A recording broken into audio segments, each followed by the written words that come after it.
सावन के अंतिम सोमवार जरूर सुनिए गुणनिधि को मोक्ष की प्राप्ति कैसे हुई। ब्रह्मा जी बोले, हे नारद, जब यह समाचार गुणनिधि को मिला तो उसे अपने भविष्य की चिंता हुई। वह कई दिनों तक भूखा प्यासा भटकता रहा। एक दिन भूख प्यास से व्याकुल वह एक शिव मंदिर के पास बैठ गया। एक शिव भक्त अपने परिवार सहित शिव पूजन के लिए विभिन्न सामग्री लेकर वहां आया था। उसने परिवार सहित भगवान शिव का विधि विधान से पूजन किया और तरह तरह के पकवान शिवलिंग पर चढ़ाए। पूजन के बाद वे लोग वहां से चले गए तो गुणनिधि ने भूख से मजबूर होकर उस भोग को चोरी करने का विचार किया और मंदिर में चला गया।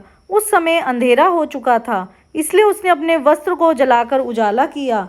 यह मानो उसने भगवान शिव के सम्मुख दीप जलाकर दीपदान किया था।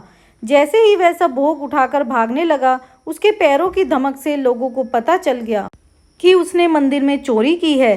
सभी उसे पकड़ने के लिए दौड़े और उसका पीछा करने लगे। नगर के लोगों ने उसे खूब मारा। उनकी मार को उसका भूखा शरीर सहन नहीं कर सका। उसके प्राण पखेरु उड़ गए।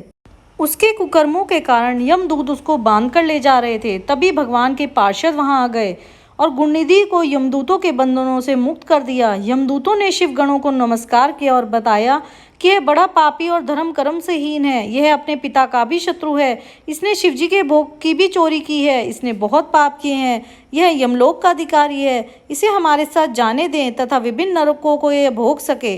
तब शिवगणों ने उत्तर दिया कि निश्चय ही गुणनिधि ने बहुत से पाप किए हैं, परंतु इसके कुछ पुण्य कर्म भी हैं जो संख्या में कम होने पर भी पाप कर्मों को नष्ट करने वाले हैं। इसने रात्रि में अपने वस्त्र को फाड़कर शिवलिंग के समक्ष दीपक में बत्ती डालकर उसे जलाया और दीपदान किया।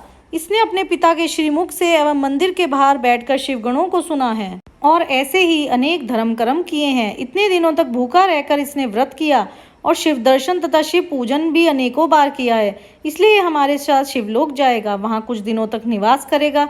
जब इसके संपूर्ण पापों का नाश हो जाएगा तो भगवान शिव की कृपा से यह कलिंग देश का राजा बनेगा।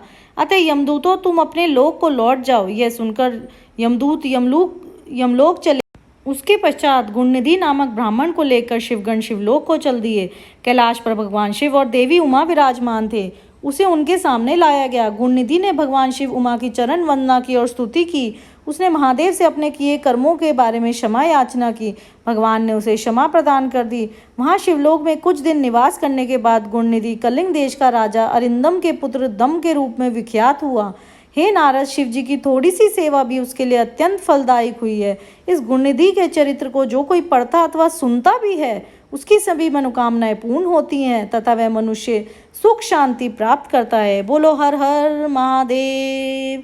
वीडियो अच्छी लगी हो सब्सक्राइब, लाइक, शेयर।